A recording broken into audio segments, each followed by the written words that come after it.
নমস্কার জয় জগন্নাথ দর্শক বন্ধু এবে আঞ্চলিক পাণিপাগ বিজ্ঞান কেন্দ্র সূচনা অনুসারে এসব জেলার আজ কালবৈশাখী প্রবল ঘড়ঘড়ি সহ বিজুড়ি এবং সতর্ক সূচনা জারি কলা আঞ্চলিক পাণিপাগ কেন্দ্র।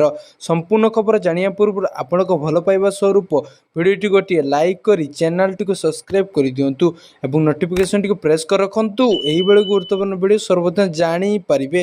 ভিডিওটি শেষ পর্যন্ত দেখুন তা সহিত আপনার এই নিউজটি কেউ জেলার দেখুম আমি তলে কমেন্ট মাধ্যমে জনাতু। ଚାଲନ୍ତୁ ଦର୍ଶକ ବନ୍ଧୁ ଖବର ଉପରେ ନଜର ପକାଇବା। ରାଜ୍ୟରେ ଗତ କିଛି ଦିନ ଧରି ପାରଦ ଉପରମୁହାଁ ରହିଛି। ଦିନରେ ଗରମ ଓ ଗୁଳୁଗୁଳି, ଅପରାହ୍ନରେ କାଳବୈଶାଖୀ ସାଧାରଣ ଜୀବନଯାତ୍ରାକୁ ପ୍ରଭାବିତ କରୁଛି। ତେବେ ଆସନ୍ତା 4 ଦିନ ଧରି ରାଜ୍ୟରେ ଗ୍ରୀଷ୍ମପ୍ରବାହ ଜାରି ରହିବ। ଏଥିସହ ରାଜ୍ୟରେ ବିଭିନ୍ନ ସ୍ଥାନରେ କାଳବୈଶାଖୀ ହେବ ବୋଲି ଆଞ୍ଚଳିକ ପାଣିପାଗ ବିଜ୍ଞାନ କେନ୍ଦ୍ର ପକ୍ଷରୁ ସୂଚନା ଦିଆଯାଇଛି।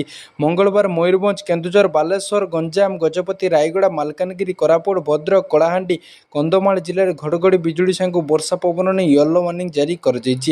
ସେହିପରି ପୁରୀ, ଖୋର୍ଦ୍ଧା, ନୟାଗଡ଼, ସୋନପୁର, ବୌଦ୍ଧ, ନୂଆପଡ଼ା, ବଲାଙ୍ଗୀର, ନବରଙ୍ଗପୁର, ଯାଜପୁର, କେନ୍ଦ୍ରାପଡ଼ା, କଟକ, ଜଗତସିଂହପୁର, ଢେଙ୍କାନାଳ ଜିଲ୍ଲାରେ ମଧ୍ୟ ଘଡ଼ଘଡ଼ି ସାଙ୍ଗକୁ ବର୍ଷା ଏବଂ ପବନ ବହିବା ନେଇ ୟେଲୋ ୱାର୍ଣ୍ଣିଂ ଦିଆଯାଇଛି। ଅପରପକ୍ଷେ ବାଲେଶ୍ୱର, ଭଦ୍ରକ, ଯାଜପୁର, କେନ୍ଦ୍ରାପଡ଼ା, କଟକ, ଜଗତସିଂହପୁର, ପୁରୀ, ଖୋର୍ଦ୍ଧା, ନୟାଗଡ଼, ଗଞ୍ଜାମ, ଗଜପତି ଜିଲ୍ଲାରେ ଖରା ସାଙ୍ଗକୁ ପ୍ରବଳ ଗରମ ଗୁଳୁଗୁଳି ହେବା ନେଇ ବିଭାଗ ପକ୍ଷରୁ ସୂଚନା ଦିଆଯାଇଛି।